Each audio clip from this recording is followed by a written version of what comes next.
ഇത് നിങ്ങൾ ഇതുവരെ ചെയ്തു നോക്കാത്തൊരു റെസിപ്പി തന്നെയായിരിക്കും ഉറപ്പാണ്. അപ്പോൾ എന്തായാലും റെസിപ്പി ഭയങ്കര എളുപ്പമാണ്, സിമ്പിളാണ്, എല്ലാവർക്കും ചെയ്യാൻ പറ്റുന്നതാണ്, വളരെ എളുപ്പത്തിൽ ചെയ്യാൻ പറ്റുന്നതാണ്. അപ്പോൾ എന്താണെന്നല്ലേ, ജസ്റ്റ് ഒരു ചിക്കൻ റെസിപ്പി. അതിന് വേണ്ടിയിട്ട് കോക്കനട്ട് ഓയിൽ നന്നായിട്ടൊന്ന് ചൂടാക്കിയെടുക്കുക. കോക്കനട്ട് ഓയിൽ എടുക്കുന്നതാണ് ഏറ്റവും നല്ലത്.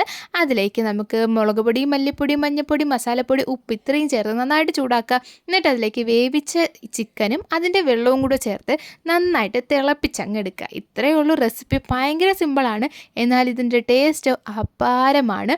ഉറപ്പായിട്ട് നിങ്ങൾ ട്രൈ ചെയ്യേണ്ട ഒരു റെസിപ്പി തന്നെയാണ്. നമ്മൾ നോർമലി എന്താണ് സവാള, തക്കാളി ഇതൊക്കെ ഇട്ടല്ലേ ഈ ചിക്കനൊക്കെ ചെയ്യാറ്. പക്ഷേ ഇങ്ങനെ ചെയ്ത് നോക്കുകയാണ്, ഇത് ഭയങ്കര സിമ്പിളാണ്, അതുപോലെ ഭയങ്കര ടേസ്റ്റുമാണ്. കൂടെ ഒരു കട്ടനും അതുപോലെ പുട്ടോ അപ്പോ ചോറോ എന്തോ ആയിക്കോട്ടെ എടുത്തൊന്ന് കഴിച്ച് നോക്കുക. സംഭവം അടിപൊളിയാണ്.